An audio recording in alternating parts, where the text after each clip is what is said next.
Hola, ¿qué tal, jóvenes? Muy buenas tardes. El tema del día de hoy es Ley de Coulomb. Esta ley, por supuesto, lleva su nombre en honor a Charles Augustin de Coulomb, quien nació en Francia el 14 de junio de 1736 y muere también en París, Francia, el 23 de agosto de 1806. Coulomb fue un físico e ingeniero militar francés, a quien se le atribuye principalmente la expresión matemática que nos dice la fuerza de atracción o repulsión entre dos cargas eléctricas puntuales. También es importante considerar que el Coulomb, cuyo símbolo es una C mayúscula, es la unidad derivada del sistema internacional que se ocupa para medir la carga eléctrica. Sí, escucharon ustedes bien, es una unidad derivada debido a que un Coulomb se define como un amper segundo. Coulomb establece estos principios básicos para los cuales su ley es aplicable.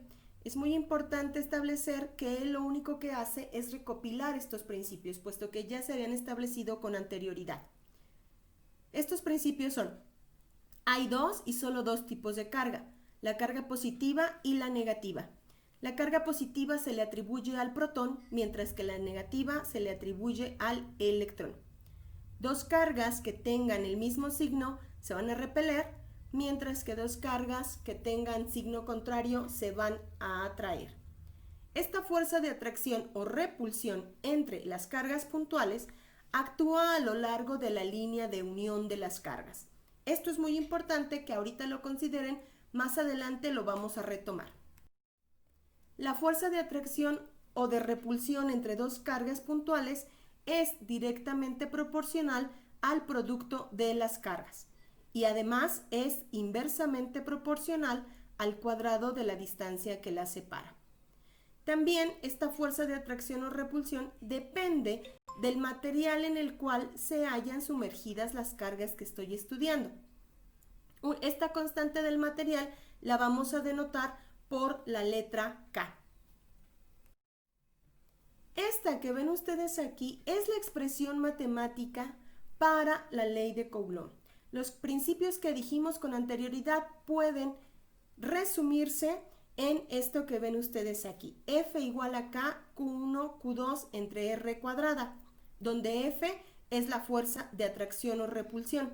Nada más la magnitud de esta fuerza, por eso es indistinto si es atractiva o repulsiva. Y como toda fuerza, pues se mide en newtons. Q1 y Q2 es la carga de cada una de las partículas, la cual se mide en coulombs. Aquí es muy importante que tomen en cuenta que una carga de un coulomb es demasiado grande. Por lo tanto, nosotros vamos a estar trabajando con unidades de microcoulomb, nanocoulomb o picocoulomb. Así es que les recomiendo que le den una checada a los prefijos. La R es la distancia que separa a las cargas y se mide en metros. También el metro es una unidad muy grande para estas cantidades que vamos a manejar. También vamos a tener que ocupar milímetros o centímetros o inclusive micrómetros. Y ahora vámonos con la constante K. La constante K dijimos que es debida al material. Para el caso de los ejercicios que nosotros vamos a resolver, este valor vamos a suponer que nuestras cargas siempre se encuentran en el vacío. Por lo tanto, lo vamos a redondear como 9 por 10 a la 9. Sus unidades son newton metro cuadrado sobre coulomb cuadrado. Si quisiéramos hacer un análisis dimensional de esta ley, podríamos hacerlo y por supuesto deberíamos de corroborar que es dimensionalmente correcta. Fíjense ustedes cómo tengo las unidades de la fuerza, son newton. Tengo las unidades de K, que son newton metro cuadrado sobre coulomb cuadrado, a las cuales voy a multiplicar coulomb por coulomb y voy a dividir entre metros al cuadrado. Creo que es fácil ver que metros al cuadrado se va a cancelar con este, mientras que el coulomb cuadrado va a cancelarse con estos dos. Por lo tanto, las únicas unidades que me quedan son los newtons. Y por eso probamos que es dimensionalmente correcta esta ley. Voy a explicar ahora qué sucede con la situación de la dirección y el sentido. Con la ley anterior, con la regla anterior, con la ecuación anterior, nosotros podemos determinar la magnitud de la fuerza. Ahora, como la fuerza es un vector, tenemos que determinar también la dirección y el sentido. Por eso vamos a recordar que dijimos que la fuerza de atracción o repulsión va a estar a lo largo de la línea de unión de las cargas. Tengo yo esas dos cargas que ven ustedes ahí y acabo de trazar la línea que une a ambas cargas. También sé, por los principios de Coulomb, que como estas dos cargas tienen mismo signo, entonces van a sufrir una fuerza de repulsión. Si a esta la llamo Q1 y a esta la llamo Q2, pues entonces esta Q1 va a sufrir una fuerza que va a ir a lo largo de la línea de unión y obviamente tendiendo a alejarse de Q2. A esta fuerza le voy a llamar F12, fuerza que sufre la carga 1 debido a la carga 2. Por su parte, la carga 2 también va a sufrir una fuerza de repulsión que también debe de estar a lo largo de la línea y que también es repulsiva, por lo tanto también tiende a alejarse. Esta sería la fuerza 2,1, la fuerza que sufre la carga 2 debido a la presencia de la carga 1. Estas fuerzas son iguales en magnitud, pero en sentido contrario, de acuerdo a lo que ya conocemos de las leyes de Newton. Ahora, ¿cómo determinamos estas fuerzas? Pues obviamente la fuerza la puedo determinar en su magnitud simplemente haciendo la operación que ya habíamos visto anteriormente. Pero ahora, ¿cómo determino su dirección y su sentido? Pues primero me deben de decir de cuál carga quiero la dirección y sentido. Porque si me piden la pura magnitud, pues basta con saber que ambas fuerzas en magnitud son iguales. Si a mí me dijeran que quiero la fuerza de la carga 1, entonces trazo un eje coordenado donde en el origen pongo a la carga 1. Y una vez establecida que la fuerza va a estar a lo largo de la línea de unión, yo puedo ver que mi fuerza F1 está para este caso en el segundo cuadrante. Por lo tanto, tendría componente en X negativa y tendría componente en Y positiva. Mientras que si a mí me piden la fuerza F2,1, yo tendría que poner en el origen del sistema coordenado a mi carga 2. Y de ahí podría ver que la fuerza estaría en el cuadrante 4, el cual tiene componente en X positiva y componente en Y negativa. Así determinaríamos pues dirección y sentido.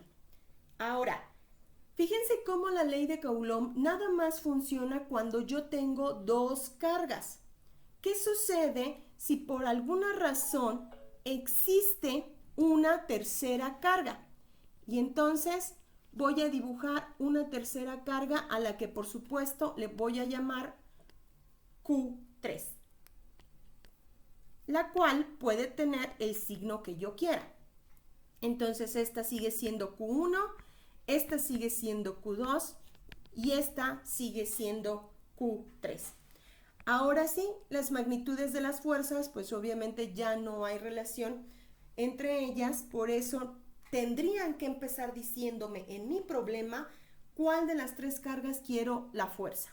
Aquí voy a poner el ejemplo de la carga número 2. Supongamos que a mí me piden la fuerza que experimenta la carga 2. Entonces, pongo en el origen de mi sistema coordenado a Q2. Y ahora, después de haber trazado la línea de unión entre las cargas, yo puedo ver que F12 está en esta dirección. Perdón, F21. Es decir, estaría en el cuadrante 4. Esta sería F21. Mientras que para F23 sería hacia atractiva. por lo tanto, esta sería mi F23. Y entonces F23 estaría en el cuadrante 2. Fíjense cómo F13, la fuerza que hay entre estas dos, no me interesa porque obviamente no le afecta a la carga 2. Por lo tanto, esa no la voy a estudiar. Y entonces, la fuerza total que sufre la carga 2 va a ser igual a la suma vectorial de la carga 2,1 más la fuerza 2,1 más la fuerza 2,3. Fíjense que dije suma vectorial, por eso era muy importante que si tuviéramos un poco de conocimientos de vectores. Entonces, después de realizar esa suma vectorial, yo podría encontrar la fuerza total que sufre la carga 2. Claro que la fuerza 1,2, su magnitud, la fuerza 2,1, su magnitud pues estaría dada por K, Q1, Q2, entre la distancia que separe a 1 con 2 al cuadrado. Mientras que la magnitud de la fuerza 2,3 pues tendría que estar dada por K, Q2, Q3, entre la distancia que separa a 2 de 3 al cuadrado. Aquí sí tengo que aclarar, por ejemplo, que obviamente pudiera ser que las cargas valieran diferente y las R's valieran diferente, por eso tengo que hacer la distinción. Ok, chicos, a grandes rasgos eso es la ley de Coulomb. Un poquito más adelante vamos a ver ejemplos para que quede un poquito más claro. Recuerden que si tienen dudas me pueden hacer llegar un mensajito.